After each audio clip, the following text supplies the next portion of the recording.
Oh, wow. Fuck Chris Long. That's too long. Fuck you, Chris Wow. Long. Start off with Just a leave it in, bang. man. The guy's pissed me off. Damn. Fuck. Didn't even get to a reach around. didn't even get to the first cunt and we're already there, huh?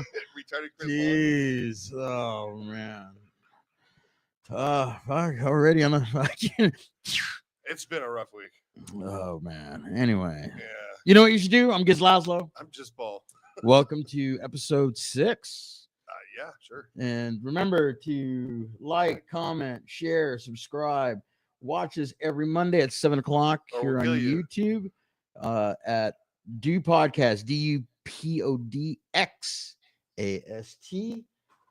We have a list of sponsors, but it's gone missing. Let's see right here. No, you get to do that part now, huh? Yeah. Aren't you special? Yeah. You want a helmet? I am very special. Chin strap. Our sponsors, we got to thank all of them, man. Headline Records.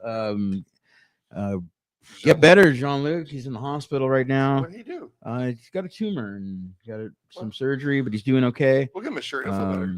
And just get better, brother. We love you. Transplants Brewing.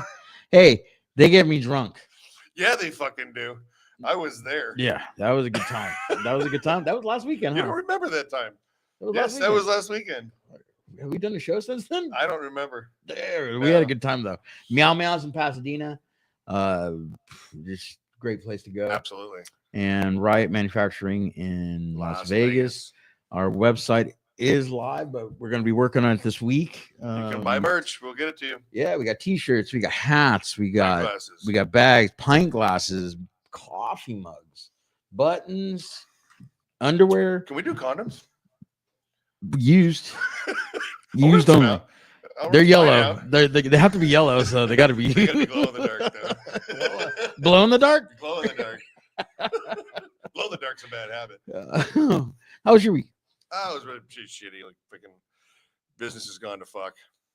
He's talking to you. What? Slide over. What do I got? Come here, honey. Fucking no. Camera's not picking you. Well, this should have been taken care of. Fucking wait before right now. This is why we DIY this. Oh, I forgot. We're using a different camera today since someone stole ours. The fucking cameras at home. Now I know why we're fucked up. And can you turn something down? What's the last thing on your notes over there? Shut up, Sean.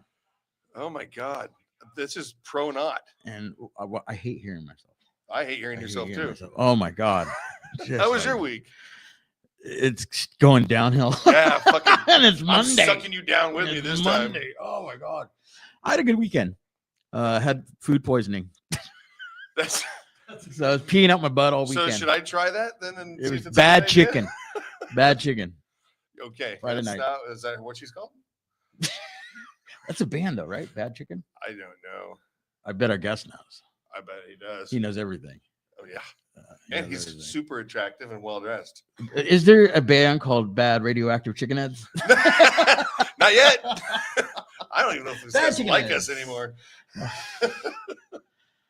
You screwed that up pretty good. Me? Yeah, I laughy. I mean something else. Well, what are we up to? We had one birthday today, right? Yes. Happy birthday to one of my really close friends, dear friend, my carnal. Fucking another Mexican that did us proud in the punk rock scene, Mr. Carl Alvarez of Los Descendants. Los Descendants? Yes. I don't think that's real. And the band called Todo. Okay, there's that. I want to start a Mexican tribute band to all and call it Todo. We have to learn how to play something first. No todo. No todo. Toro. No todo. You say it like it's toro. Toro. It's todo. Like Whatever. I'm not Cheech. You're not John. You smell like him though. You're beach and I'm dong. I look like I belong at the beach. Maybe like rolling around the surf or sort of fat. Yeah. You're not like a whale. You're more like a walrus. I'm a narwhal. Especially with your fucking. I know this thing's getting worse. This is.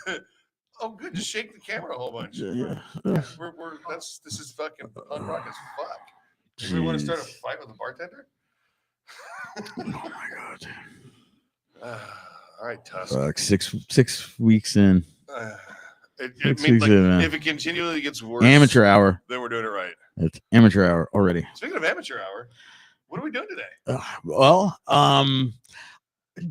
This story goes back, man. I mean, I saw our guest grow up, man, and I'm actually really proud of that. Like, he was 14 probably when 15, 10. Really, 11 years old when I first met him. What man. the fuck were you doing with an 11-year-old boy? Did you not see I that work at coming? preschool. The Vatican. I worked at the Vatican. I was a janitor. You're the janitor of the The Vatican. Vatican. Custodial engineer. Y todo. En todo. En Los Vaticans. Oh, fuck, you know. Could you lower the Vatican? Could we do that? Like, make it into a low rider? Kind of. Where's the Vatican? Van Nuys? Rome. Oh. But if I ever become a car manufacturer, I'm going to name something the Vatican. That's going to happen. But anyway, so you're with this 11-year-old boy. Yeah, I was with his this parents called the 11-year-old boy. police several times. His parents used to call me and said, "Hey, get rid of our kid," and we would take him down the block and force him to listen to punk rock. Oh, that's the worst thing I've ever heard in my life. But the kid, I mean, he was probably around like 15 when you first started your first band. You want to have him him? Yeah, how about we do that? Mr. Sharif Dumani, ladies and gentlemen. Yay! Oh, still hugging that love boy. I'm so glad you guys made the bar so low that It's so oh easy. yeah, there's nothing. Yeah, It's all up easy from to here. go up from here. You know. Yeah, if you don't go up from here, you're fucking. that's retarded. awesome. I love that. Like Ike's thing, electric ferrets. Yeah. Oh, yeah. I was just like talking to my drummer in Exploding Flowers about. He's like, we brought up electric ferrets, and he's like, I just listened to something. They're awesome. And he actually gets kind of psychedelic and stuff. I'm like, yeah. Ike was like, we went into this whole thing. But this rules. It rules that you used to work at SSC. I want to talk to you about that. But just all of that reminds me of everything I love. Yeah. It's like going into Rhino Records or something. You know what I mean? Ike was an incredible guest. I got him to chuckle. Oh, cool. Yeah, you know, I haven't. Yeah, but I haven't seen him in years. You should go to our show next Saturday. Yeah, it's This the Saturday, baby. right? Let me see what I can do with the baby. Oh, Yeah, that's for right. sure. You got kidnapped. You can bring a kid. I would love that. So how's your wife and my kid? Yeah. Get back to Dangerfield. I guess the bar can go lower, so we go. It's never low. Yeah, that's great. Oh, fuck. So good to see you, man. Great to see you. Again, like, How close do you have to be in this? You're good. he's We're good. Okay, cool. Yeah. You started early, and again, like I've followed your career since the beginning, and you just I don't know, you keep impressing me, like just your songwriting is just like, how does it get better? And okay, that way. Okay, fuck. But I've been such a fan for years. We were having a conversation today about influences, like where I was listening to you guys, and I was like early kind of that like early 90s Manchester, like Stone Roses, Charlatans. I'm like, there's definitely some influence there. Cool. What do you think about that? I think so which band? Exploding Flowers? No, Exploding Flowers and Buford. All right. Oh shit! There's a lot There of he goes. Oh There's a- shit! Hey, we're gonna go No, it's all there. good. There's a lot of bands and a We're lot of gonna go projects there. I've done. So fucking, that's the worst cover too. That's all Troy's fault. Stupid Troy. Troy's great. His songs fucking blows mine away, but the artwork of that is horrid. It's rough to look at. Anyways, so Manchester. So Exploding Flowers have a new album coming out, but we're actually done with the one. We're getting close to being done with the one after, Oh, really? and that one has a little bit more of what you're talking Okay. about. So I'm excited about that. It's a fun sound to explore. I mean, Thanks. there's a lot of technical there. And there's a lot of subtleties there, which is really cool. I mean, is that kind of where you take your sound from, or? I pull from a lot of things. With Exploding, I write differently in different things. Like with Exploding Flowers, which is kind of my baby. That is sort of pulled from. I mean, like pop is always at the center of it. Guitar based kind of jangly pop stuff, but some people want to say power pop. Some people, I don't know, whatever people's terms are or what they are, but Emo. no, it's not that. No, it's not. I mean, in a different way. Well, I don't even know what emo means anymore. No, Anyways, no, that is no. some weird shit now. That's like the It's- What weirdest would you consider word. the first emo band? Sam I Am. the one who actually is not embarrassed to call themselves that, Yeah. because I would say Rites of Spring and Oh, Embrace and that world is truly where Wow. that Yeah, name yeah, came yeah. from, even though it was like shoegaze, like a complete insult. You know what I mean? But then the people who latched onto that, Sam could be, or Isocracy, I guess, even before that. But maybe I don't know. I think of emo. I start thinking of like Gravity Records, like Heroin or Clickataticatow, EVSS, that kind of screamo emo. I don't know what this. It's so goofy. Like all these Something from nothing. I mean, that's just wimpy, which I'm way more into. All this terminology, you know, every time I hear like Mike Watt talk about music, I really love that thing. I mean, where it's like people genre. This is like, you know, industry nonsense. You know what I mean? And in some ways, there's a truth. Things get like language, right? Tells something. So me saying to you, you know, like pop punk, what, and that means a shit ton of things now too. Yeah, but it helps a little bit. But ultimately, it's just pigeonholed someone in a box, and I really don't like that. I It's completely agree with that sentiment. Like, it doesn't have to just be a thing. You can evolve as a band. Yeah, and you know, I play with Alice Bag. Yeah. So whenever you hear and at least speaking in terms of Los Angeles, although other regions have their differences too, that like. And I just did something with Christy from the Flesh Eaters and Divine Horseman. We just finished a record. Oh, shit. So I'm like around people who are kind of at the forefront of maybe not the creation of punk itself, but the LA's version. LA's front line of Right. where that begins. And my point is not to boast punk or diminish it. It's just to say that every one of those bands in that time period, which I would say probably 76 to maybe 77, 78, is totally different from each other. Yeah. So I don't know what the fuck punk is.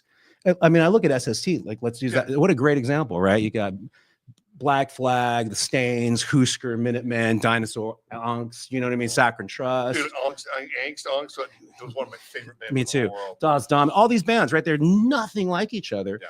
And I would say some later might not be under that, but like all that's under umbrella of punk. You know, I look at like Rebel Truth or 100 Flowers. It's all fucking, you know, but they're so opposite. It's an alternative to what was happening at the time.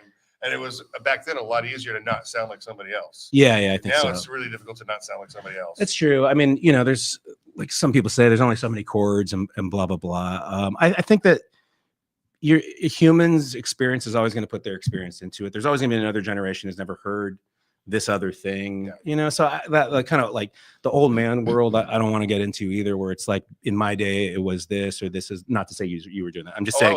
I'm just saying a kid's experience, which means it's great, right? Like if people in China or something, as an example, or other places with a bubbling underground music scene happening, have never heard, like, say, Suicide, then that means I can start a band like Suicide and be the first there. Exactly. You know what I mean? Just It's totally kinda rip that cool. off and make a bunch of money.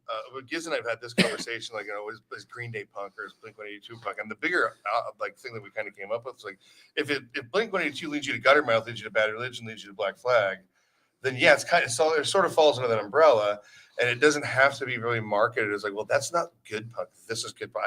I hate when people do that. Yeah, I mean, I personally, I really love those, especially those early first three singles and first two records of Green Day. Yeah. I saw them a bunch in that time. Mhm. I think Green Day, I mean, I don't know, but whatever punk is, Green Day are definitely part of that. Mhm. Like people will slam them only posthumously, right, and all this other shit. But to me, Green Day were as punk as any other thing on Lookout at that time, your Mhm. Crimp Shrines or your Op Ivies or whoever.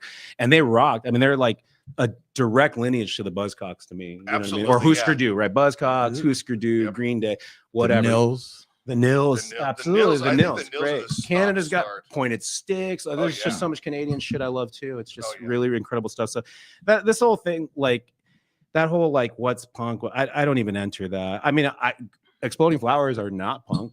Intentionally, we're not a punk band. You know what I mean? I don't want to be a You fucking did a punk band. really good job of that. Yeah, I don't want to be limited into this fucking nonsense. You know, but there's elements that come from, like, you asked a question with writing and stuff, and I always think of, there's a few people who pop in my head always when I start to kind of think of writing who are big influences, like Alex Chilton from Big Star. Oh my God. And you know, they're not punk, but Alex Chilton produced those early Cramp singles and on and on. His attitude was more punk than fucking, you know, a hardcore band in '86, right? Yeah. And like, And I think of Robin Hitchcock or the Soft Boys, you know, and he doesn't wow. consider himself as punk, but the Soft Boys are fucking definitely of that, there, of right in that, you know, or at least in that mold.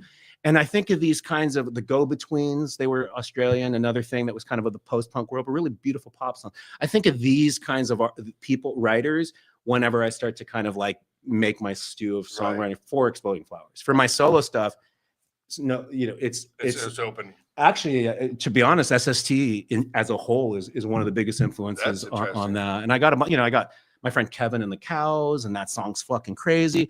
And then I have like total like kind of Nick Lowe song. You know, it goes all over the place. It's not as defined. I really enjoy that outlook too. Like you're I'm just gonna write what I'm feeling right now. I mean, I really hope it has a cohesion to some degree, because if it's like thrash, ska, country, like it just should just so goofy to me. It's ska. No, I don't mind ska. That's not what I mean. But I'm just saying the fusion of all these different things together doesn't always taste good. Yeah, you can't always put onions in your chocolate. That's right. Or relish in your yogurt. You know? You being what, the king of mid-fi? Yeah, mid-fi boy. Mid-fi, that's right. Uh-huh. Based only on my equipment. Oh my god. But real quick, Sean, do we have our guest there? Oh man. Oh, yeah. Lewis? Huh? No. Andy? Huh? No. The guy that called you the king of fucking. Oh. You got an interview coming up with him? Tomorrow it comes out. We already did. Oh, it comes out tomorrow. That's Yeah. right. Yeah. Yeah. With the band. Yeah. That was great. Put him on. Do I look somewhere? Yeah, you're gonna turn the screen around so we can see it. Or is it? Nice guy. There I am. Yeah, Scott. Hey, God. There you are. hey guys, look. Are you wearing audio- a Madness sweatshirt? Yes. Yeah, because Sharif Madness, because Sharif was low on the ska. But I love Madness. I gotta say, guys, when I was in the green room, I heard arrested an 11-year-old, and I'm like, what podcast am I on? And I got a little nervous because I got Paul Memorial Day weekend, buddy. That's a good human. I got Paul a gift to mix with his Tang, but I can't get the thing through the computer. And I know Paul loves a good vodka and Tang, so thanks for having me, guys. Sharif, I gotta say, guys, if you meet anybody from LA, right? And here's how it goes: you meet anybody, hey, who do you know in the music business? Do you know this guy like Sharif? And it's like a call and repeat. They go, Dumani, Sharif, Dumani. Every musician in LA is all you have to say is Sharif, and they know Dumani. It's the most incredible thing anywhere in the world. Well, how many Sharifs do you fucking know? That's it's true. like That's Gizz. one. Oh, Actually, Lazlo? That is horrible when you want peace in your life and just be right. like at home with your baby. and I'm just checking. then you got just Paul. I'm just Paul. Just Paul Just from the Sharif. block. Now I got to be honest with you. You can wait till tomorrow to answer this question, but I was talking to some friends in France about something. And they want to know about Pardue, and I'm like, wait a minute, Buford Pardue. When is that going to happen? Now you don't have to answer about Buford Part 2 till tomorrow. Yeah. But the demand for Buford in France is absolutely off the charts, and I think it would make Gizz super happy if When is the Buford reunion happening? I mean, all these clowns keep talking about Buford reunions, yet none of these motherfuckers will fucking finally put out that record. Oh, the record comes out. Don't we know somebody with a record company? No, that it was supposed to be on Lewis and Mark were maybe going to put it out, right? Yeah. We just Mark. waiting for your okay. Mark. Waiting for your okay. We already okayed it. Well, there's You don't even know what you're one saying. song. There's one song. No, that's not. So there's one song that's here. I'll just say it's flat out. It's so embarrassing. It was like I was a kid, right? I'm writing fucking just learn. It's But like it's a great song, and it has to be. It's the Swerve Drivers. That's just flat out a ripoff, and there's no way in hell. And these guys are holding out for this ripoff that's embarrassing not only for me but also for them. Although he's not even in the band. So Well, I we've don't know done what our the fuck job. I I'm go talking home now. Well, I am on the record. That's all. I mean, look, if you can sell a few copies, maybe the baby will have some new shoes if you sell a few copies. I mean, about. This is Why do we put shoes on okay. babies? money. You were actually there when we recorded "Hanging by a Thread," the original version. Oh my and you came up with the best part of the song. That whoa. I didn't. That was probably 7 seconds for the Misfits. Well, who you up came with in that. and you sang it, and to me that made the song because I hated my vocals on that song. I sounded It's like not a about- young Yeah. fucking Bob Dylan. You know, hang by a I love Bob thread, hang by a thread. You didn't sound that good. I hated it. When I a couple years later, we re-recorded the vocals on it, and we were as for sale. And at that point, I loved the song. Yeah. When we did the discography for sale, Lewis asked me, he goes, "You're not going to put the original version?" I go, "Yeah." And he asked me, "Really? You always hated that version?" I go, "Well, it's part of the history. You know, it's one of the songs. It has to be on the record. As much as I hate it." That was a beautiful You know. story filled with tenderness and all this. So stuff. surveillance, Yeah, surveillance, has nothing to do with what surveillance I know, is going to I know. be This guy on the doesn't record. listen. He just So didn't what want I to go through said the work was, of. I don't hate my vocals on it. I don't fucking this and that. It You- is literally someone else's song. I'm not putting that out. That's it. It's embarrassing. There's actually a Modern Lovers, like a Jonathan, like the record that came out on Bump posthumously, and it's awesome. It's like demos and stuff, and Jonathan Richmond just writes on the back all about like his embarrassment of some of these songs because he was trying to rip off, like, I think whatever, Iggy or something, or in his mind and stuff like that. The thing is that that's fine. No actual song sounded like The Idiot. This sounds like Some other idiots. yeah, another band, you know, and as a kid, I'm just learning, but it didn't go to print, let's say. Yeah. So I'm gonna keep it that way. And I don't know why everybody's holding up. They're like, Buford, when's the Buford? When's the Because it was but to just put out me. the fucking record without that song. It's not a big deal. To This me- is like some weird OCD shit. That's what's happening. Crazy. Again, man. To me, I think she just erased the song. Buford, you know, is one of my favorite fucking bands. We actually for sale played a show, and we always do After Dark, which is one of my favorite. Pedal On, After Dark, two of my favorite songs, like ever, like top 10. And we played the show in Hermosa Beach, and after the show, this guy comes over and goes, "Dude, fuck After Dark, Buford, I love that fucking band." He's like, I still make cassettes for my friends, compilations, and that After Dark is always the first song. I was like, "Really?" He goes, "Yeah, where'd you hear the band?" I go, "Like fucking guitar players, the guitar player for." He goes over and he starts kissing Lewis's ass. I've never seen Lewis so uncomfortable. uncomfortable. Dude, he's just,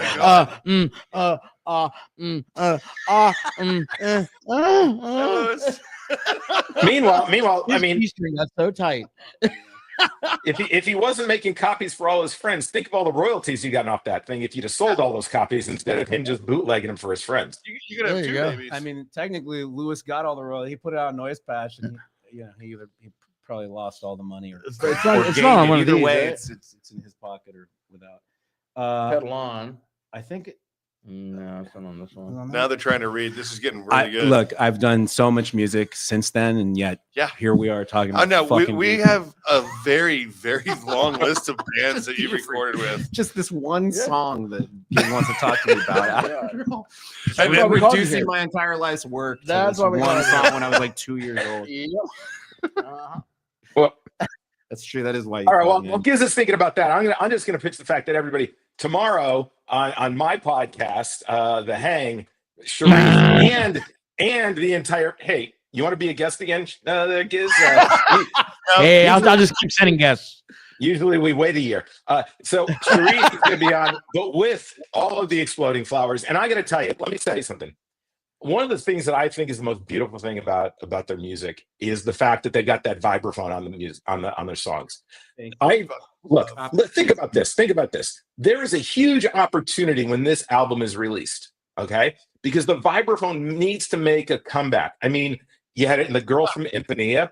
You had it in with the Pink Panther theme, and then Can't Stop the Feeling by Justin Timberlake. I mean, this could be it for you guys. Roy Ayers just died. You know, he was Carl incredible Orff, man. vibraphone. Carl Orff, vibraphone man. I think this could be huge. I'm excited because anytime you get to talk to someone who's named Happy, it's a joyous occasion.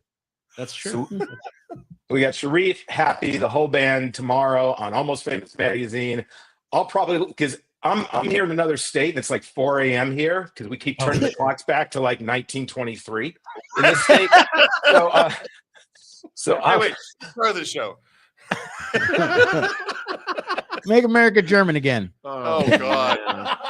Fuck. Yes. Well, look, I just No. I- fucking I just hope I get even just cheap. We lost the bar. I just hope I get to put in camps with my family. That's all I care about. Oh my goodness. But I bought a new tent just in case. So if you guys want, this is great, but it's been a long day. I'm going to let you guys go. Sharif, can't wait to see you in the band tomorrow. Always great to talk to you, Steve. Yeah, and by the way, everybody, and Sharif, you got to push them for this. With Punk Rock Bowling coming up, I want to see, you know what you should do out of Punk Rock Bowling this year. I think that would be outrageous because as I understand it, they have this massive mobile production unit that they're going to bring out in the back of this Our trailer. red flyer fucking wagon, backpack with full of fucking. They're going to be broadcasting computers. Punk rock. They're going to be broadcasting with their Commodore 64 computer and their little Fisher Price cameras. So I'm so stoked to see them. So if we need a GoFundMe, we'll do it. It's gonna be one of those cameras like this, buddy. Yeah. Just like punk rock. It is going to be very always good. good to hear your voice, man. We love you, Good to see Scott. you We'll see you guys. soon. Love you guys. See you soon. Take it easy. Bye, guys. Right on there. Yeah. All right. We were on the phone with them earlier. And I was like, you have a computer? Yeah. Like, yeah, okay. And then we start talking. I'm like, there's a fucking radio flyer red wagon in my front yard. I'm like, we're taking that with us if we go. We're gonna put all of our gear in the radio flyer wagon and just walk around like interviewing people like assholes. I probably shouldn't say this. You should But totally yeah, say why not? this. We had a fucking miserable experience the last punk rock bowling we played. Yeah, I'll just say it. Why not? Yeah. Yeah, okay. So we played punk rock bowling twice with Alice Bag, and was it twice? Yeah, I think so. And yeah, it was. And the first time was awesome. It was what am I saying? It was incredible. It was with Avengers, Television, Oh, come on. yeah, dude. Generation Suicide, and some band Spider. And Television were amazing because they played everything like the Grateful Dead. And I was Yeah. like, that is just fucking, they just noodled all these fucking charged fuckers just walking by. I had no idea. I was like, what is this shit? You know what I mean? It's just like, it's fucking incredible. They're so it's a good. special Avengers were incredible as always. Penelope's voice is just like so good. She's such a great singer. And so that was awesome. And I think I got to see some things. I never get to see what I like, you know, when you do sometimes, or at least for me, I never get to kind of see all these. It's a good opportunity to see bands I would never pay for. Right. Yeah. Right. Like I'd love to see Agnostic Front. Yeah. I just would. I 100%. I'm not sure I like the music now, but Right. man, those first 3 records, Oh. fucking rules. And the single. And like, I would just love to go. I'd love to see Suicidal Tendencies. I've never seen it. You know, just all these kinds of bands. I've never seen Suicidal, that I would never. but I've seen all the other incarnations of the You saw band. No Mercy? Same Huh? here. You saw No Yeah. Mercy? Oh man, that's Oh, yeah. awesome too. But anyways, so like shit like that is a great opportunity, but I never get that chance. So this last time turned out really strange because we had a show we were playing with the Dam, and they ended up not being able to do the show.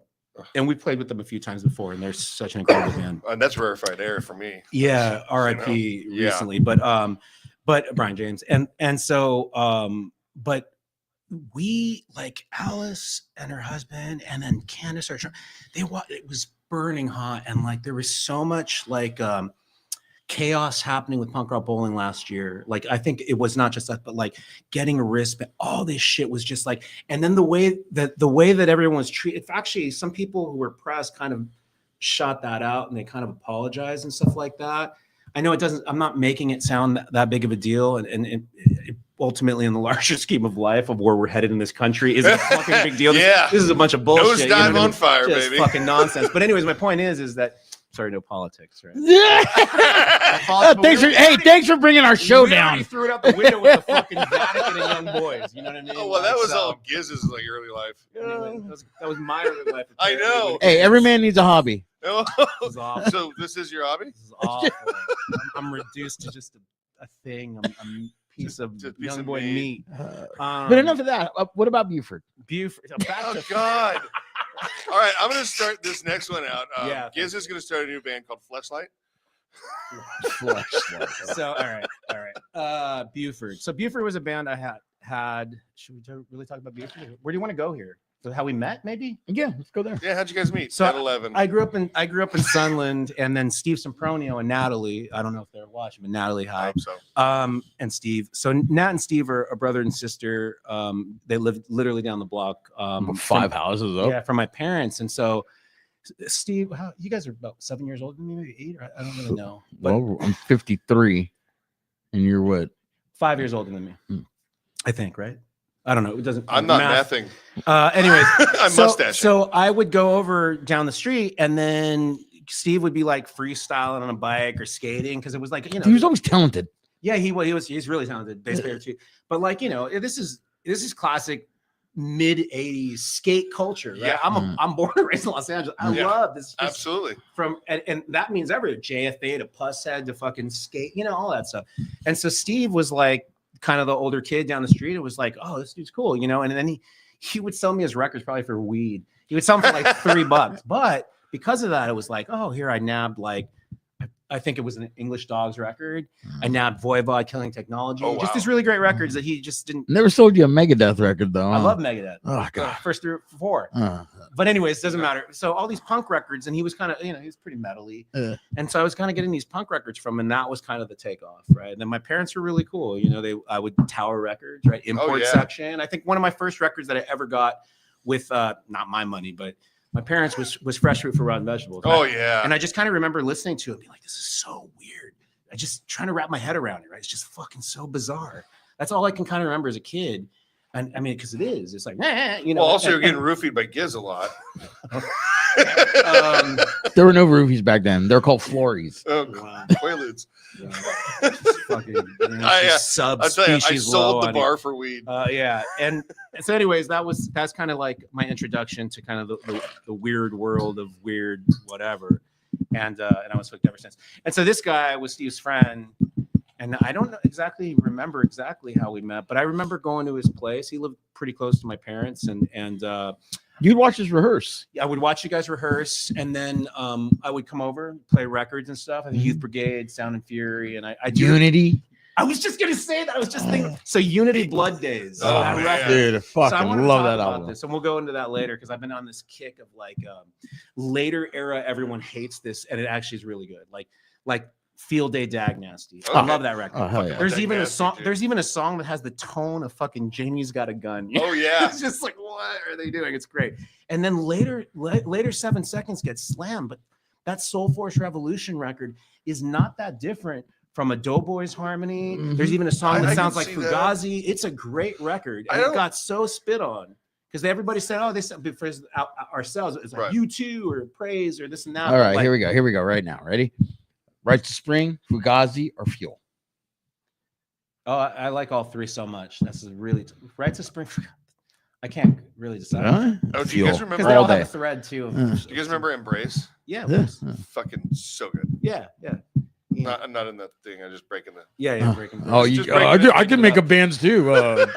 Fucking Donkey Show. No, that was your childhood.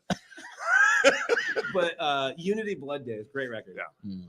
It's kind of like, it was pretty slick for hardcore, but it was really good. Anyways, so we listened to records and stuff, and then he was doing a band with Lewis. That's how I met Lewis. You were doing Separate Piece, I think. Yeah.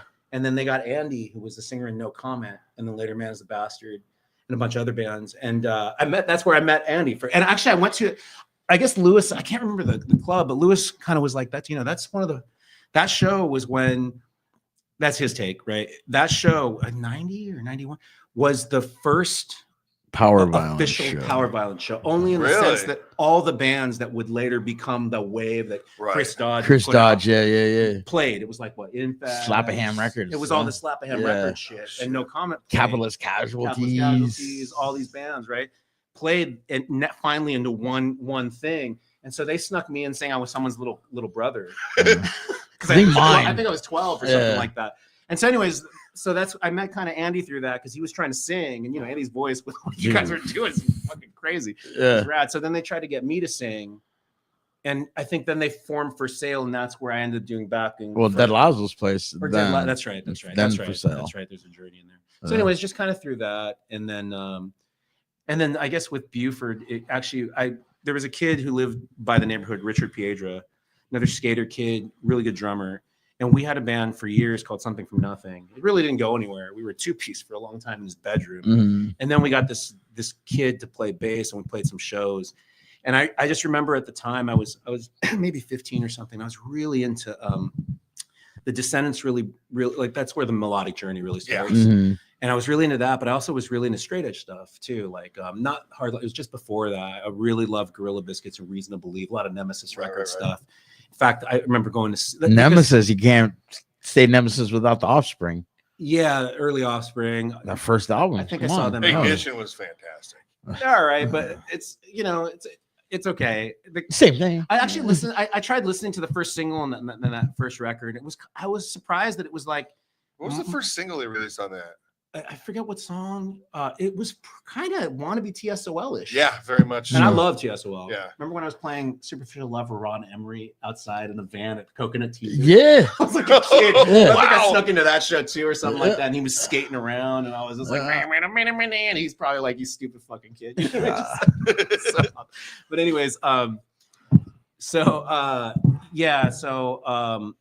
we did that. And then, then Lewis and I started Buford and Troy. Troy was in Rhythm Collision. That's actually how they met. Mhm. And then we did Buford for some years. And at the same time, a little bit afterwards, I started this band called the LA Times. It was kind of like I was really trying to do like forgot about that. Crip records, right? Okay. I was like, my dream was like if I could fuse Richard on the Voidoids and the Headcoats and smash it together. Oh, wow. So we tried to do that as best we could. That's really difficult. And Troy was in that band as well. And then we got our friend Lon, but when Lon left, we got Janet Housden, and Janet Housden was in Red Cross, Born Innocent, and she was in Teenage Love Dolls and Love Dolls Superstars, all that stuff. So Janet was our drummer, and then we recorded a single that was supposed to come out on this label Scooch Pooch that put out like early Bell Ray's Oh, wow. Electric Frankenstein, which was Rick Elric, Yeah. and some other stuff, and then we folded. And then after that, I kind of jumped and started doing this kind of like mod power pop thing with two of the members that I'm still playing, Mark and Josh, I still play with. And it was called the Dining Room Set. We're kind of really trying to do like. I really love that name, by the way. It's Yeah, a great name. I don't really love the recording, but the spirit of it was trying to do something between like the Jam and Elvis Costello and the Attractions. It was like in that world. And then we did a band called the Moon Upstairs for a long time. Another great fucking name. Mhm. That was a Mott the Hoople song. Yeah. Got the names from. And that was more like trying to do. I was really trying to write songs like. Like I really love George Harrison, All Things Must Pass. Just really trying to make some.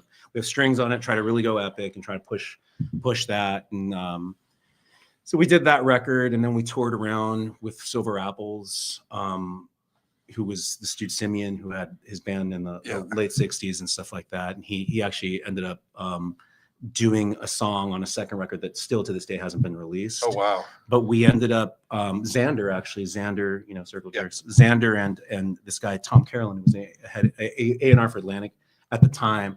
He signed the Lemonheads, all these guys. Xander and Tom both during the pandemic started a charity label. Oh, cool. And I think the money went to the St. Jude's Hospital, Do you know what the Kids for label Cancer. is? They called it Piece of Pie. Okay. So they were getting people to contribute a song and possibly merch, and all the proceeds would go to these kids with cancer. Wow. And so, even though the second Moon Upstairs record never came out, we plucked the Silver Apple song. Simeon had just died, so I asked his wife or his partner, Wynn, who also was an artist too. She hung out with John Cage and this whole world, right? Wow. And I asked for her consent and what charity they would want to, and it was I think some environmental conservatory kind of thing, and so.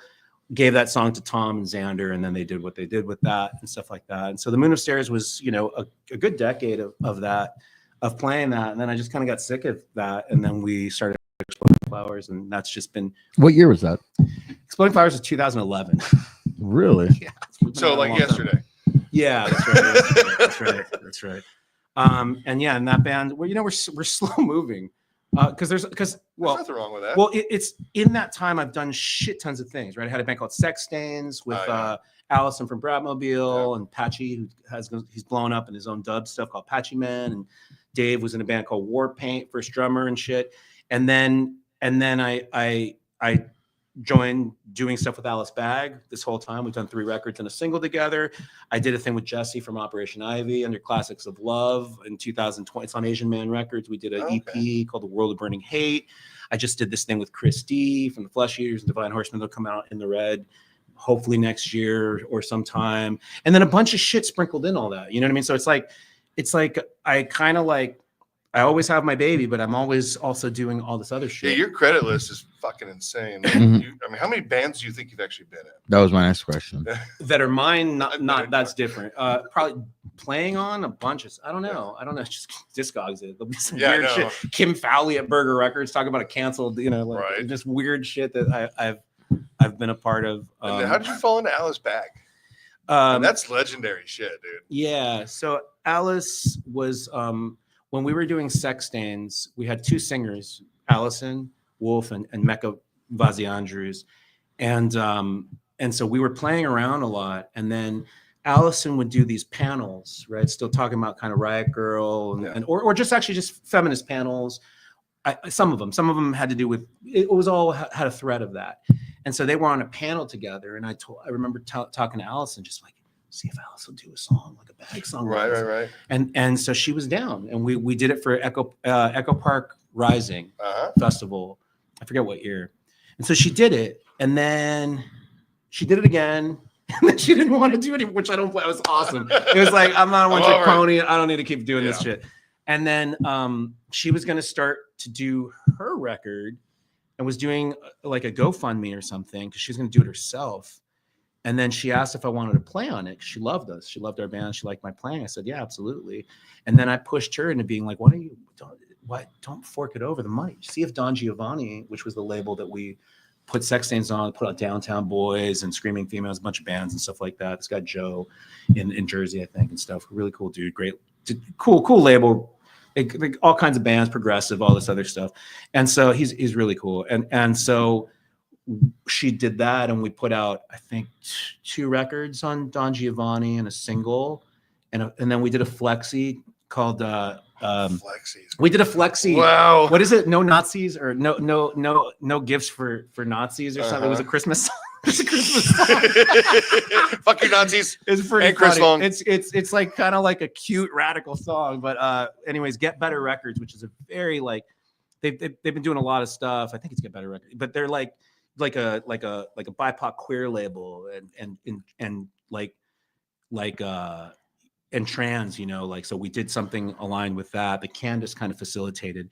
And then after that, I've known Larry Hardy for a long time. He actually liked my Man in the Dining Room set years ago. And Larry's a great guy. I think In the Red has been kind of like a label that's been long lasting and it's changed, but like Larry's he's always been super cool. He's always been dedicated. He's always stuck to kind of like just his thing, and it's worked, and it's pretty fucking impressive. Yeah. And in America, right, in general, like good luck. Talk about, to me, that's the American dream, a self-sustaining small business that hasn't changed, that you've continued for that many decades. Yeah. Fucking awesome. I'm sitting, there's one right behind me that's about to fucking go out of business. Yeah, I hope not, but this one? No, not that one. That one's actually, we're gonna be millionaires tomorrow. Oh. In peanuts, maybe. Should I wait here? Yeah, no, I wouldn't. Oh, okay. Well, it's called inflation. I wouldn't waste the gas getting home though. So now So, I'm in between some kind of business therapy. No. Business therapy. Anyways, Larry put out the last record during the pandemic, and the pandemic happened. Yeah. So we didn't really tour that. And so that's kind of my journey with Alice. And right now she's doing a thing with Kid Congo called Juan and Juanita. Right on. And that's on In the Red. And they've been kind of having fun just touring that around, doing that. I mean, that's it's gotta be. I've never met her. I imagine she's just like super fucking cool down there. She's just so cool down there. Yeah. She's a sweetheart. Yeah. What's your favorite show you've ever played? Actually, yeah, thank you. I'm gonna lump these two together. I know that's totally breaking the rules. That's Isn't cool. that what- We don't have rules. There's no rules here. Isn't that what punk rock's supposed to be? No. It's sponsored by Target. Punk rock sponsored by Target. You're talking on my back, Break baby. the rules as long as it's. He's got a target tattooed on his butt. It's a unicorn. Oh, yeah, that's right. It is actually. That's not a lie. Wow, that's cool. Fuck yeah! I won that bet. All right, unicorns. Unicorn choice, dude. Oh my god. It's pretty fucking. Does it just good. fucking happen right now? Wow, unicorn choice. Can we find you on Grinder? That's amazing. It'd be like two horns, like with X. Oh, dude, like In-N-Out Burger. Wow. Oh my You know, with the two Two fucking palm trees. palm trees. Oh, dude. Screaming for what? What would it be like? I don't know. It doesn't matter. That's great. Thank you. Oh, love Scream for oh my chonies. God. I love that. Favorite shows. It's because my parents. So my parents had come. They came out maybe to see me when I was like 15, and you know, in typical brat thing, it's like, I want them embarrassing me, you know. And then as you get older, it's like, nothing's good enough, right? For at least for me, to bring them to, right? It's just these stupid shows. And then we got a chance in I forget the year. So Jawbreaker reunited and played 4 dates, and we were on one of those, and they came to that at the Palladium. And that's because that. as a kid, you know, we went to the Palladium all the time. So Fugazi like fucking 1,000 times, and Bad Religion, GBA, you know. Or it was, if it wasn't the Reseda Country Club, then it was the Palladium. Yeah. Mhm. And so that, and my parents had gone to the Palladium for something like, you know, in the 60s or something like that. So See the Beatles or something. no, I wasn't. I don't think so, but it would have. That's too small. That was Frank Sinatra's first concert. Yeah, they had probably dances or something. Who knows? I don't even. My dad doesn't dance, so I don't even know what I'm talking about. But it was that show. And then when Bikini Kill reunited, we played the very first night of their I think 4 shows as well. We got Your asked. parents actually came to see me last year, huh? They came. They thought the baby was going to be there. Though. That's Oh, that's right. Oh, yeah, that's right. We'll get into that in a second. Yeah. But they were happy to see you and your mom. But when Bikini Kill played, that was really special because it's like it was night 1. I mean, I saw Bikini Kill back in the day. Yeah. They got so much shit. You know what I mean? They got so much shit. They really did. just got. They got butchered Yeah. so much at the time. You know, I feel so bad for them. And anyways, so they played, and then to see just like fucking jam packed, and no one gives a flying fuck about the first band. Yeah. We had them gripped. No We had shit. a song about date rape called "No Means No," and she said, you know, and Alice is a great speaker. She was an educator. Yeah. You know what I mean? She's a teacher. Like she just kind of like spoke to what the song's meaning was in a room filled with women who have more than likely been at the hands of that. Yeah. And then when she called them to sing "No Means No," the whole fucking place, you just see fucking Exploded. sea of women just "No means no." That wouldn't happen today. on Yeah, well, it it would. has to. That's the thing. It has to today because I mean, it's it- even it- more so now than whenever we played that fucking show. But the point is that to see that power, that for a band that was first, right? Some knew I was bad. Some could give 2 fucks who she this, you know. Yeah, but she just endeared herself to women. Yeah, in no. a I just mean different in the way. crowd, Yeah. you know. But the fact is the message penetrated through, Oh, you know, yeah. and that's the point. And so, anyways, to have my parents at that, not necessarily for the politics of it all, because it's like But that. just to see That to me is where it's special, right? For me personally. Other than that, my guitar was breaking down. All kinds of bullshit was happening. It did not feel good. Like I was drunk. I can't remember Well, the my show. amp took a shit, and my friend Dave Stone, who played in a bunch of Slug, the Melvins, all this shit. Dave was roading for Bikini, so he was helping me with the amp because I had to use. I don't know who the new guitarist who took Billy's place is, but her amp I borrowed, and it sounded with my rig like shit. It wasn't that her amp. It's just Right. with my guitar or whatever. So it didn't feel. It's always Guitar, talent, whatever. well, it just these shows always you see people on stage, but you don't know what's really happening sometimes, and that's what's happening. It's like, oh, this sucks. My fucking own rig, I can't use. But the point is that the message was powerful for me, and then my parents being there to be at something that To witness that. to witness that, yeah, but true, the power of that, but also just to kind of see, oh, their kid Did well. Fucking relatively. I mean, this is, I have a career. I'm an archivist, right? I work my ass off to do that. I also work my ass off to do music in a place that, and I'm not belittling anybody else or yes, You can. but no. What I mean is I'm not doing music based on cash. Right. I can't. It's No. impossible There's no money. for me. Yeah. And so that makes me make choices where I don't have to be a fucking tool. I can Yeah. do whatever the fuck I want because it's not based off of someone's money or even their fucking goddamn validation, to be perfectly honest, just to keep trekking longevity. Because everything I love is shit that like people have either it's a Kill by Death single that finally came, like someone got, or it's like Martin Newell from Cleaners. Like years later, there's a call for like in my time, maybe never. It doesn't matter. It's an extension. I have to do it. Yeah. But the point is I'm trying to do it the best as I, it's sort of like, it's like Minutemen, right? Like you make a band. You don't hear what you hear what, if you don't hear what you want to hear, then you fucking do it. And so I did it. Yeah. And people may like it now. There's a great Albert Eiler quote where he's just like, you may not understand my music now, but you will. Yeah. That's incredible. Yeah, that's And perfect. I'm not making music that's that out there like Albert Eiler. That's beautiful, but it's just free. I'm making something else, right? My own. But down the road, right? Down the road, maybe people will be like, or maybe now. I can't sit in that space. Well, but the point is that I do a job that I love to do a job because I believe in that and separate. And then I do music that I love, that I believe it's separate, and it doesn't necessarily have to conflict all the time. Right. And I feel for people who it does. And in no way does that mean to not get paid. That's not what I'm saying. There's organizations like UMA and stuff like that fighting for labor rights for musicians, and they should be paid because it's so devalued. 100%. This tech bro shit that just basically Dude. rapes all. You know what I mean? You know what the best part of tech bros are? They're easy to beat up. Yeah, but you know what? But they can hack into your like everything. Fuck you, I care. I don't have They anything. can shut your ass I down. don't have anything. They're fucking dangerous. I But don't even have any dick pics. Like I don't have anything. I'm just saying they can like. I do.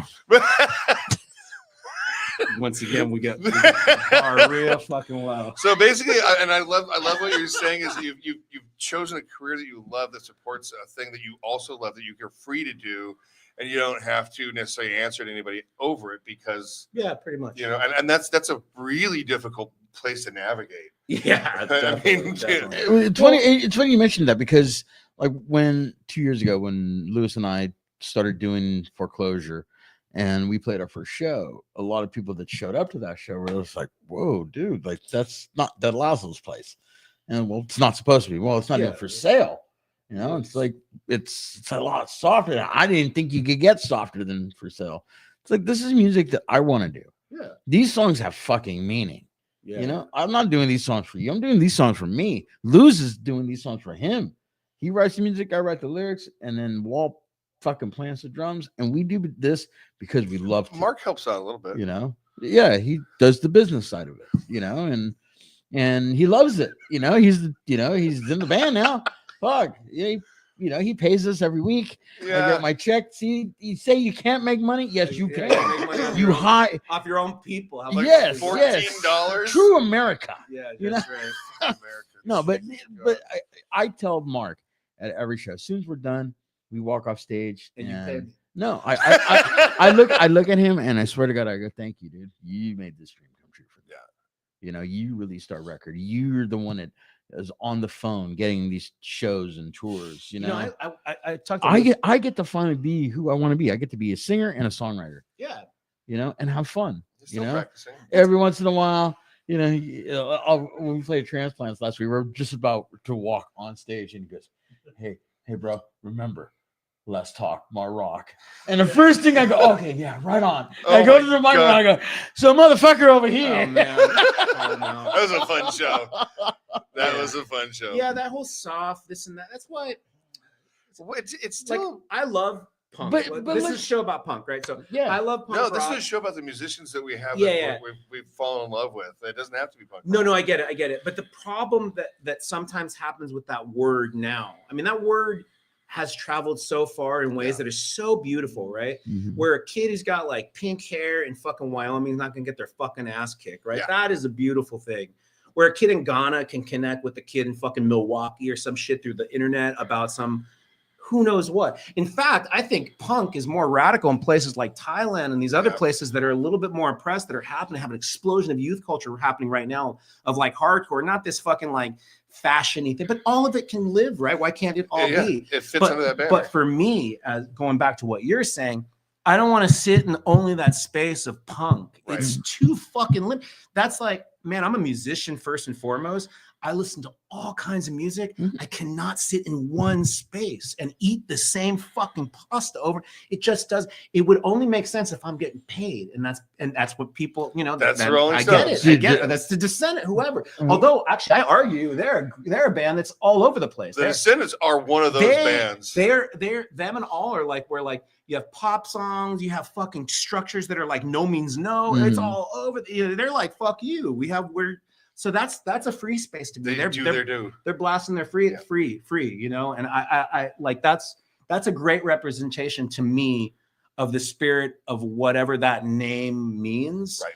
Where you just kick open the door and there is an attitude. There's an attitude, there's an ethics, there's an aggression, there's a certain thing that does have a common thread through punk, I guess. But then Well, I again, mean, you could prove it wrong with television, right? But they probably would never consider most of the themselves punk that. rock kids who grew up punk rock were picked on. So yeah, there's a little attitude. Yeah, there's a little aggression. Yeah. It is fair to feel that way, to be like, hey, you know, fuck you, man. Like, point back and don't just wait for the world to fucking roll you over. Yeah. You know, get out in front of it. I wonder now, for me, what I see, I love it. I think it's beautiful. I don't necessarily want to sit in that space musically, personally, but I think that the things that seem most punk to me through my Los Angeles bubble lens are women of color, a trans community.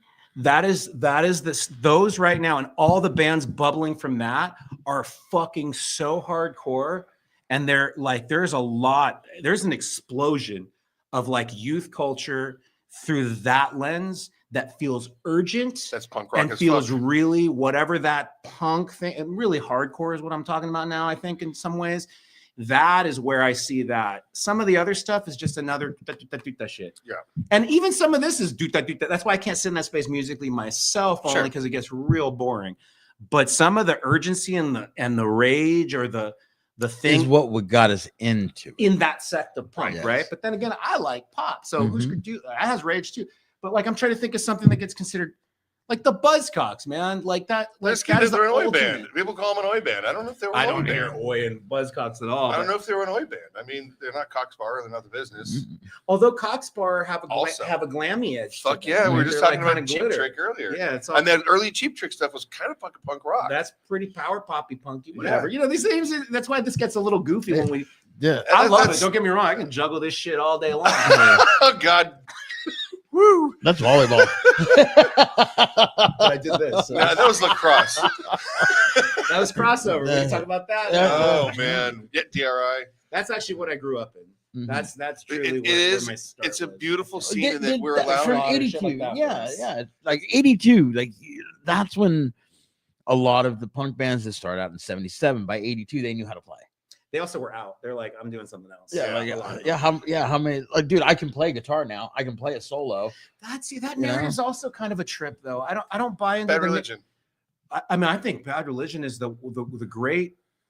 So I'm gonna do two things, right? I'm Yeah. gonna talk about Bad Religion second, but I think that when you look at someone like the Buzzcocks, straight from the gate, Yeah. those fuckers could play. So the whole like they don't know how to play narrative, it doesn't make sense to me on the first wave of English punk, because Agreed. those English punkers, like Joe Strummer had the 101ers before, Yeah. right? Oh, they fucking could play the parts, or I mean, Joe couldn't, but everybody else could. well, listen to that first Ruts record. It's like, my Oh, yeah, God, yeah, they yeah, can yeah. fucking play.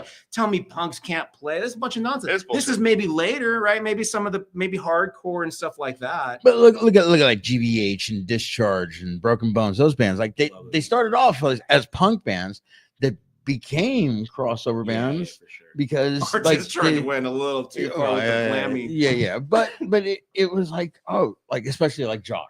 Yeah, he became just doing bar chords to, oh, now I can actually kind of do solos. Right. You know? Yeah. And- Yeah, that's right. the- They got more motorhead. Yeah, there, and they learn how to play. yeah. You know, and then again, like a lot, what I loved about punk rock was the drumming, the way the evolution of drums were.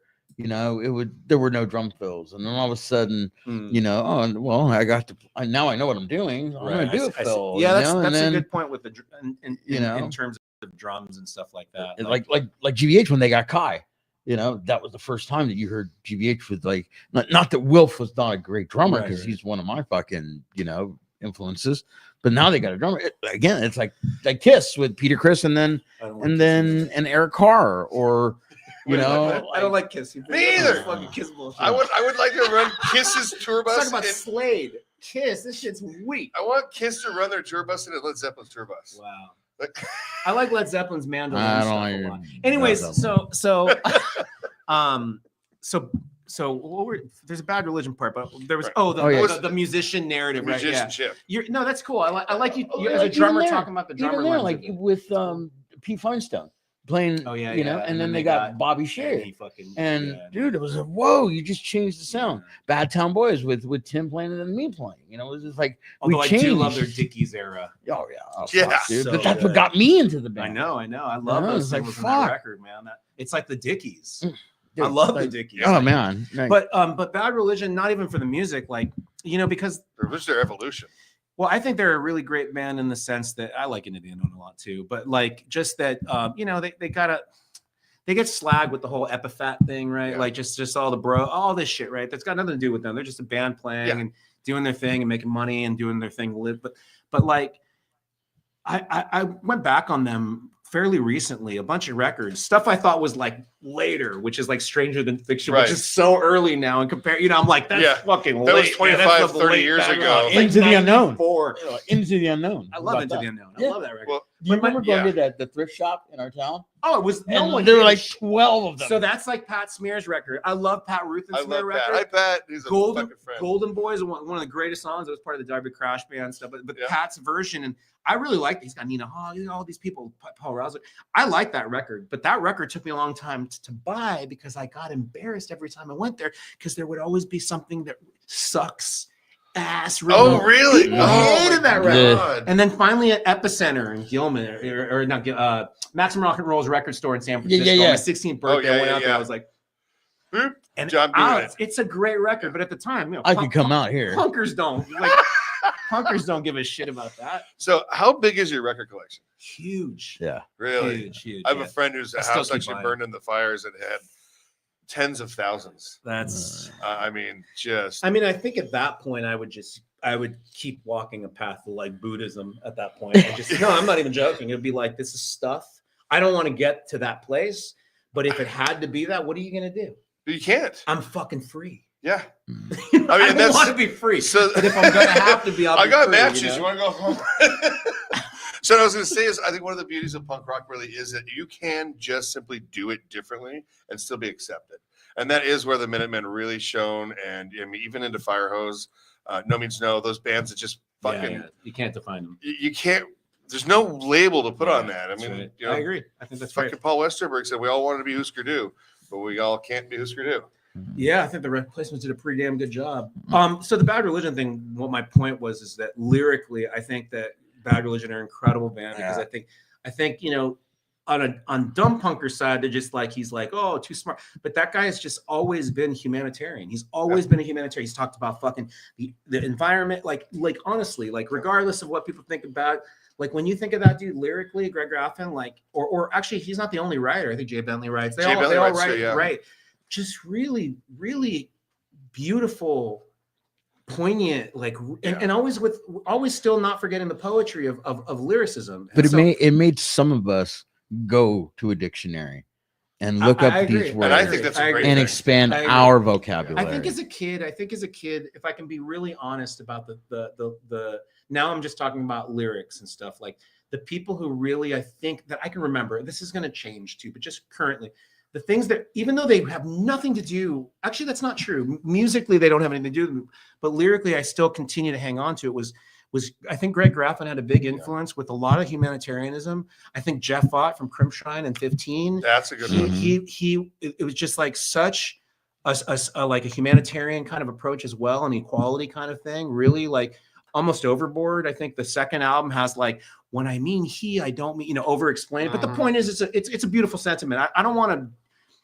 Words get weaponized, right? I was talking to my friend Ben, who's a professor, just like woke, right? When people talk about woke, Oh God, I hate that term. but the thing is that term, ultimately, what underneath it, it might mean something good, but has been weaponized and polluted now to turn around to devalue it. So that way the meaning behind it is also devalued. It's so literally 1984 newspeak. It's like, it's just, what the fuck? I just mean that regardless of the word, the term now becomes a weaponized thing against the very meaning underneath it. And that's dangerous, really, really dangerous. I won't, like I said, get into politics, but just lyrics. And I think that anything that strives for sort of like a humanitarian approach that isn't a finger pointing, right? Like that is hugely beautiful. Like I remember, I think we went, so there was a show at the Reseda Country Club. This is why I love this mixed bag at the time when bands had no, like Nirvana hadn't broke, right? Yeah.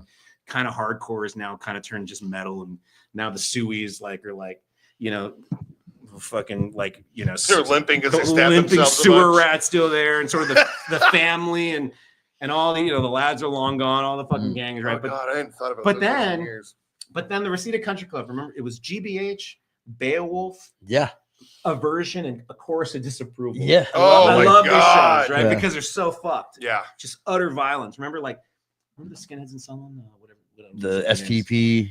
Those fuckers. Yeah. Like I think they got keyed. I'm not in on this joke. It was like there was at the top, chairs are being thrown. Yeah. And then these motherfuckers got keyed, right? They were just like this huge fight because like Beowulf was with her class. Where are you from? And all these fucking signs. And so you have like a UK, right? Just GBH, UK. Just on vacation. Fucking playing. Suey band, a fucking thrash band, and then a hardline straight.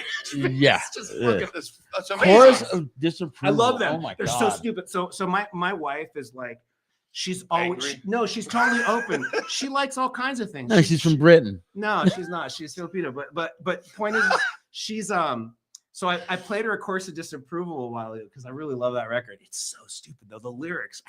Yeah, they're not. They're just like I'll literally quote. It's like, what is it? You fucking scum. You fucking leech. You fucking loser. You fucking thief. The song's called Addiction. I'm just like, these young little prepubescent boys have never left their little like bubble to see the actual real world of how it works. Screaming and about so it. they're just like pointing the finger with so little knowledge. Oh my God. I mean, I love that band. They're great. That's a good name for a band. So little knowledge. Oh, dude, don't say that out loud. We're on the air. But anyways, my point is that I still like that band. Last week we were talking and he called me a name and I was like, that's my next band. Oh, Tijuana Bridge Troll. So stupid. What's it gonna sound like? Just like that. Chorus of disapproval. I like that. If you're gonna Chorus of approval. That's the album. That's the album title. That's amazing. Chorus of approval. It's just fucking like syringes everywhere with a 2 thumbs It's just up. validation central. Like I think they're great no matter what. This guy can do no wrong. So on a serious tip with the straight edge thing, as goofy as they are, that thing is, even though I really do like that record, the thing that I like at the time when I was 13, it was Gorilla Biscuit's first West Coast show at the Country Club. It was Gorilla Biscuits. Actually, the openers were Trigger Man. Oh fuck! But I might have been at this show. But Trigger Man with the demo that I keep talking about that Mark doesn't remember because it's with their first singer John Mount or something like that. And that cassette I can't find because I bought. It's incredible. It's kind of Fugazi like. I have that. It's a really, really good cassette, and they won't put it out. It's not like the records. Right. And then it was Down by Law, one of their first shows with Chemical People as the band, and then I think the Clawhammer dude playing guitar too with Dave Smalley. What was that guy? Chris Baragosian. Yeah, that dude's fucking rad. He's a great guitar player. And then it was he was really good. I saw Climber years later. Climber, and he was in Down by Law, first record. That's what I'm saying. What we're just That's saying. what we're talking about. Oh, I was writing something down. Thank you very much. And you are down. And then it was. I don't think it was Instead, although they were on every single bill. Awesome, I love them. They were on every show. Every bill. It was crazy. Yeah. But Reason to Believe, which are one of my favorites, and Gorilla Biscuits. And the point is of this show, the fucking pit was raging and some dude got knocked out. They brought him on stage during Reason to Believe show. You see John Bunch all worried. And the reason I remember this also is because I recently went on a YouTube thing to try to hunt down the show so I can kind of remember it. And I watched it and I was like, oh my God. It's not the whiskey because there's that pillar. No. No, but it brought back memories. And the point is that this dude's like fucking nearly dead. They bring the paramedics, all this shit. And then they kind of revive him. The whole place fucking cheers. And my point is, when you're 13 in the late 80s to 90, LA is as violent as it can fucking get. Yep. And so when you're 13 years old at a straight edge band where they're talking about unity, whether it sounds preachy to some other motherfucker, and you got people pulling people up and people pulling a dude from a fucking thing on a stretcher to hope he makes it, that as a 13-year-old is absolute fucking positivity. It's galvanizing. I was all on board. It's As opposed to completely fucking where are you from and being keyed and all this fucking horrendous shit from all these fucking like gorillas, you know what I mean? Exactly. And I mean, that really is that truth behind like kind of the scene, as it were. And then it got hardline and really stupid. Way out And of I could control. care less about like Snapcase and Earth Crisis and all that shit that came later. Is not my world. But how do you feel about Hoobastank? I think that is actually I do have feelings about them. That name is the fucking worst name I have Oh my ever God. heard. Hooba and the Blowfish. That's Oh, just like, wow. God. whatever Hootie it and the is, Hopefish. it's the worst. Anyways, Anyway, so back to Buford. Back to- Buford, back to when Buford. are we gonna see this reunion? It's got to happen. Reunion? Re- Did you say reunion? yeah, because I got to drunk review the again? union. Of Are you gonna this. remember this? You know what, buddy? reunion. Well, put out the record without that song. And then, Yeah. and then okay, here's an agreement. I Okay. can do. Okay. I'm not gonna do a reunion like a real band. This takes fucking time and effort. I got other bands, right? Like that's not gonna happen. Nor do I want to play this kind of music, right? But if the record comes out You without do a that, karaoke version? no, without that swear, you're not in the band. This is motherfucker. Like I know I what he's know. trying to do. Like I'm I want to play drums. I want to play You play drums. drums. You don't sing. That'll kill you. I love that part. Yeah, right. It's I just swear to God, silence I and will- no microphone. That would fucking I- destroy his heart. You would just. Oh, what am I going to be in LA Guns again? Were you an LA Gun? No. No, They my, wouldn't talk to my him. last band, they wanted me to sing backing vocals, and I was like, nope, no, don't As believe in opposed to what? politics. I don't believe in politics, so I'm not going to sing your fucking words. Oh, it was the lyrics. I Yeah. see. I see. And So, all right, lame so wait, lyrics anyway. So we're gonna get rid of the song. Buford. Oh yeah. So get rid of the song. Put out the fucking record. Mhm. I mean, Lewis has already sent me a lot of some of the flyers and stuff like that, and we keep in touch a bit about it. I know he's a little OCD like you, and you want like He's not OCD. Well, he can't let go of this one song. Oh, to yeah, make the there record is that. happen, Yeah, so yeah, it's yeah. A little obsessive compulsive here. And so get rid of that song, put out the record, and then set up a show at a place that's fun, like Gilman, right? Just a show. And we go do Oh a show yeah, out just there. like Gilman. Get Like, out of let's town. yeah, okay, How about Corbin Bowl? yeah. Nah. Let's start off with a warm-up show and then go. Nah, up let's there. like why? If I'm gonna do any like shows, no, like let's do something and make it fun and do it somewhere, and then I could consider doing like a All right. Buford show. Okay. Gilman's still around, huh? It is, yeah. That place has never gone away. No, it's Mm. That's one of the few that. Can't drink there, so I'm not playing. I went to, I went, I You're went not allowed? I love that. I think I'm supposed to stay 500 feet away from that place. It's because there's kids there. No booze. Oh, I was there. That too. Actually, there was a Lookout Records 30th anniversary or something like man. that some years ago. Yep. I saw Monsula play. oh, that was like 30 years ago. No, that was Monsula. Okay, there we go again. Fuel. Fuel. Yeah, You Fuel's know, better fuck. than Monsula, although I like Oh Monsula. man, That record's incredible. Monuments to Excess, right? So good. That is a classic that is not as Dude. it's overlooked. R.I.P. Sarah Kirsch. Sure, like that. Not a shit song on that record. I agree. That we used to listen to that record I love a that lot, record. and I never had it, and I wanted it in my collection. She stole it. Everywhere, dude. I would look for it. I I would have that go, record. I can go, get it. I can go. probably get it. Well, no. So Oh, I see. He broke into first, second Bad Town Boys tour, 1994. We're in London, and we had the day off. We were playing that night, so we had nothing to do all day. So we parked in this fucking parking lot, and there's a farmer's market swap meet type of thing over there. Ike and I walk over there, and there's some guy. He had a shirt on for some reason. It caught my eye, and I started talking to the guy, and he's selling CDs, and I'm just like, fucking with the guy. He's English, so I'm stupid American, and I'm going through the CDs. I was like, Ike, that's it. That's the fucking CD. So I asked the guy how much it is. That 20 quid or whatever. Fuck. And I look at it. You got 20 quid? I don't even know what the fuck a quid is. And what is a quid? You got one in your pocket? Where do we get one? You have to pucker to get one. Is it gonna hurt? How much is that? How much is In American money back then? Dude, I don't probably- know. I still don't know. It was probably around the same or half or something, What's like $10? $10. A quid, a buck? I don't. Dude, I have no idea. But I You can call asked, that shit I that shit. asked Ike, and Ike just like, yeah, dude, 'cause he just wanted me to shut up. Yeah. You know, like, dude, I know you've been looking for that record, and you found it. Fuck Great here, One of my favorites. yeah, and I still dude, listen to that record. and I still have it. But dude, that means so much to me because, dude, fuck. So my friend Tim, who plays, he's the bassist in the OCs. Oh, I love the He fucking was band. roommate, and Nick actually Murray, who was in the OCs for a while, Yeah. plays drums all over my record. But like Tim, great dude. He plays in a bunch of bands, Flatworms and the OCs. And Slap. Tim was roommates with, it was I forget their original name or their dead name, Mike, whatever, the singer for Fuel. Uh-huh. Also did, I think, Sawhorse and John Henry West. I could be wrong, a bunch of these other bands too. And then they were trans. They became Sarah Kirsch, and then they died. I think some years ago. I don't know how. Maybe I can't remember. But that's who the singer for Fuel Really? was. Huh. That's the journey. You she- know that an incredible story. Also left an incredible. She left an incredible legacy of a bunch. Like, I'll send you stuff. There's a bunch of nothing to me is as great as Fuel. I love that record. It's hard to do that record, Mhm. because it's.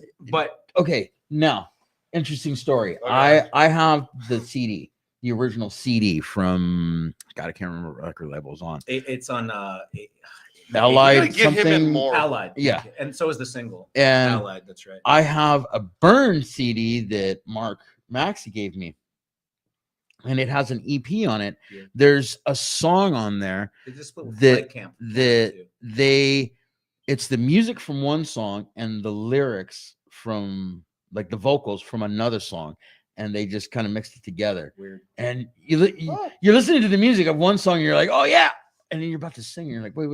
Are you sure that's not one a tape? Like No, kinda corrodes they and then just has took the, like- they took the vocals out and put these vocals on top of it, and it fits. Mark had it. Huh? Like, yeah, and I Yeah, have did- I, no, it's wait. a burn CD. Did Mark pay royalties for that, or he just burn it and give it to you? I recently got some of Mark's records. It's Lewis, was always burning shit, Yeah. and they were always trading, and now Mark probably has everything on his fucking $1 Mark's- million hard drive. that Polonart record. You hear Mark's? Yeah, It's a great Brian Baker's playing guitar, Yeah. but also that second Justice League record. Oh my It's like god! kind of TSOL-ish. Yeah. It's really It- fucking good. I think it actually outshines TSO at that period. Which period is that? The hard rock years? Yeah, I like the fucking- hard rock years. No. I love the I hard. mean, I are love you talking Joe Beneath Wood. The Shadows, or 'cause I don't love that remember. record. No, I don't think so. Joe When Jack started wearing the trench coat and got fat.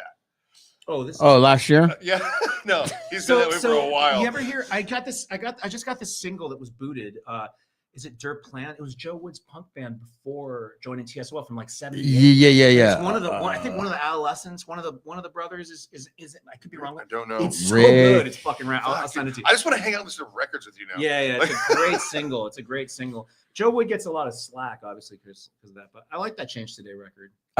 I just don't think it's not TSOL. Flowers by the Door. That song just was just like, wow, I love Red those. Shadows or whatever. Yeah. Have you heard the version he did with We're the Ghosts?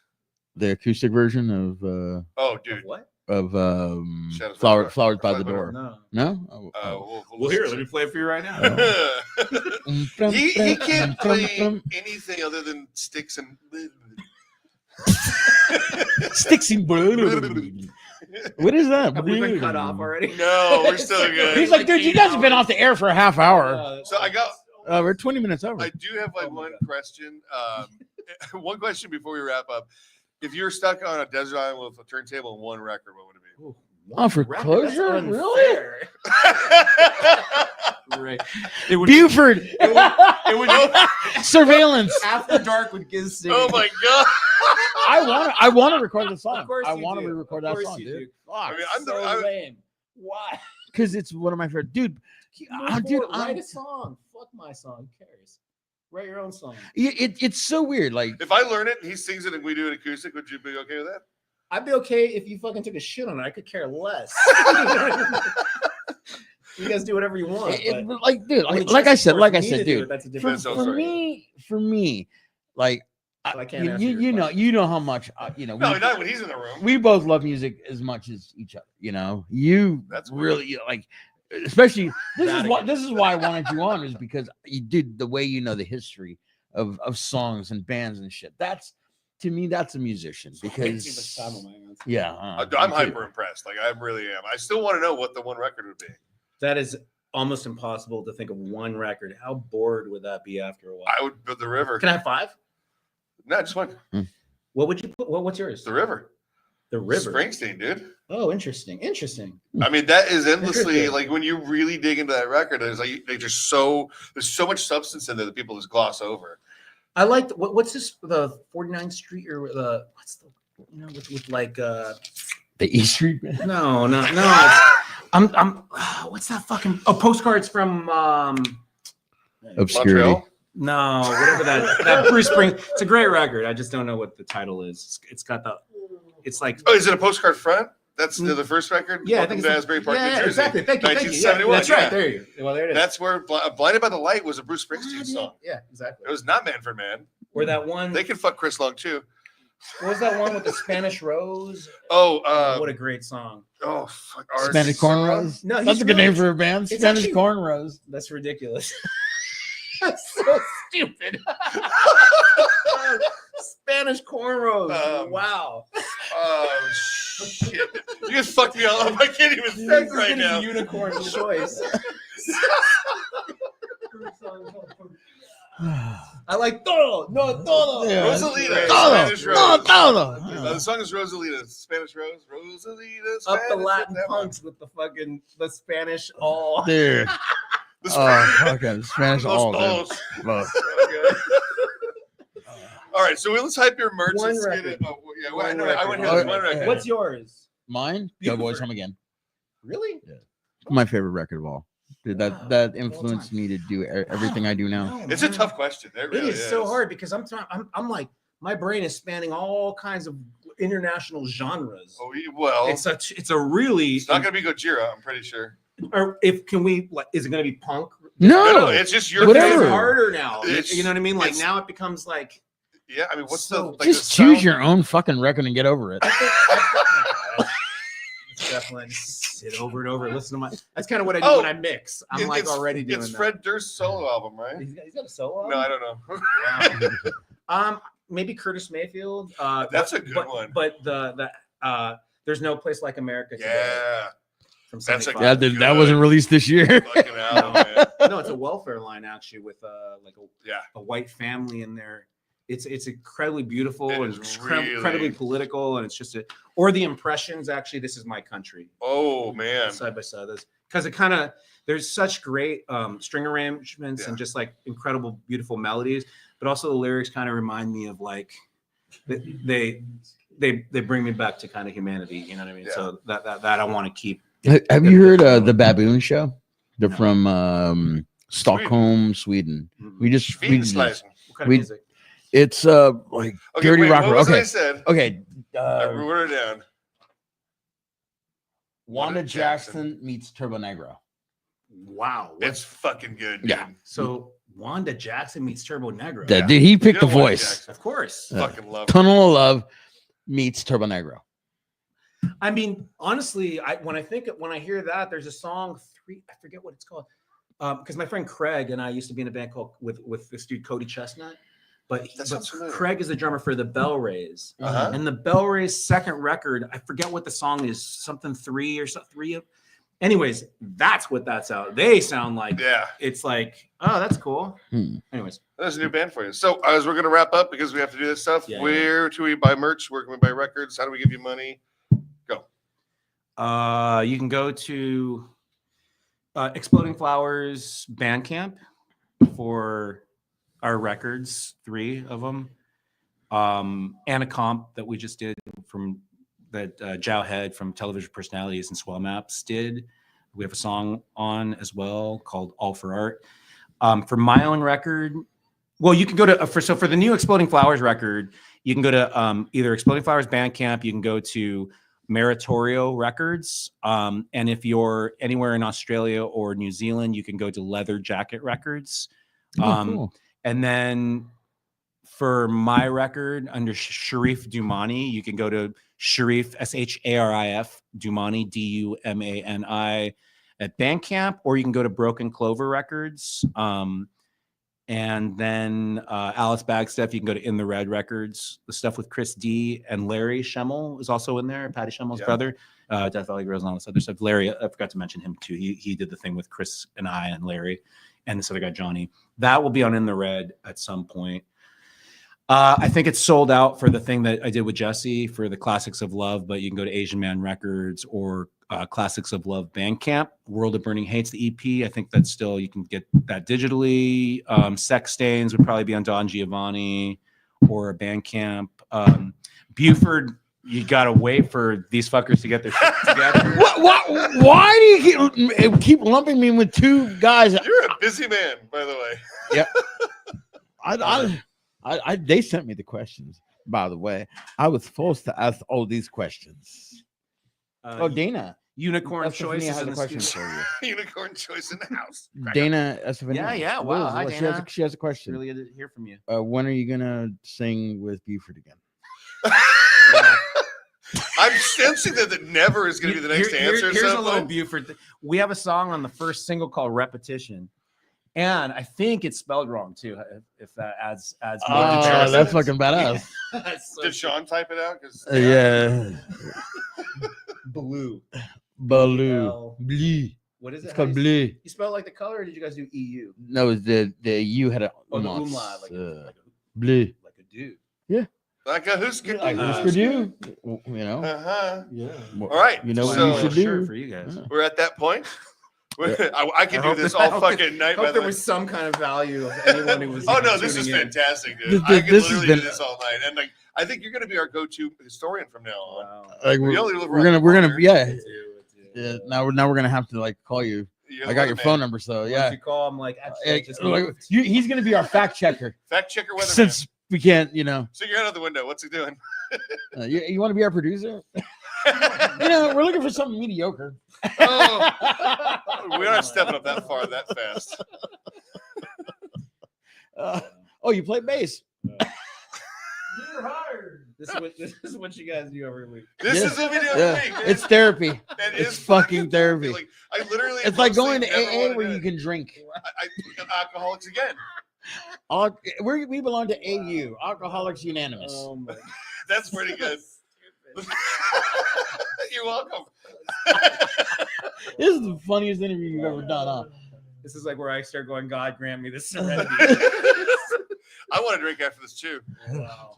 This only makes me even more fucking strong in my sobriety. Straight alert, huh? Straight like, alert. If this is Straight what alert drunk after people look this like, bullshit. all right, we're gonna punch out. What are This we is doing? why I got kicked out of my old band. This is why I kicked you out of my band. That was the band. Do you want a bitch troll? LA Guns, Lords. I'm not talking shit about anybody. Ah! Did Hey. you went Actually, straight up I and did am. with Chris Long. That was crazy. Yeah, Chris Long's he's his own not. thing. He's not very happy with him. Well, he's like, you give me money for my thing, and it's like, this costs me money. Are we on the air? Yeah. Yeah, this costs me money. He Assholes, like, oh, you give a shit. monetize. I don't want give a some. shit either. And I said, Orchard Marketing, I have every respect for them. They're doing their best to make sure that people like us don't steal money from bands. I get it, but we're not making any fucking money. And I kind You of wrote don't the have song. anything. Do you have enough gas to get home? Huh? Huh? Do I got a gas leak? Do at you have home? enough gas to get home? Oh. Yeah, your gas- girlfriend drove. That's Dude, right. I was gonna say, did I tell you about that? I woke up yesterday and I was like, my fucking house smells like some fucking gas. I walked over and my mom, she had the fucking teapot on. Old timey comedy or what? Teapot on, no fucking flame. I'm like, I Jesus checked- Christ. I checked the Look, I camera. don't smoke in the house. I checked the camera. You're good. Fucking hell. Anyway, you know what you should do? Fucking I'm Gizz not Lazlo. I'm just Paul. Next Monday, This is our we're new back. boyfriend.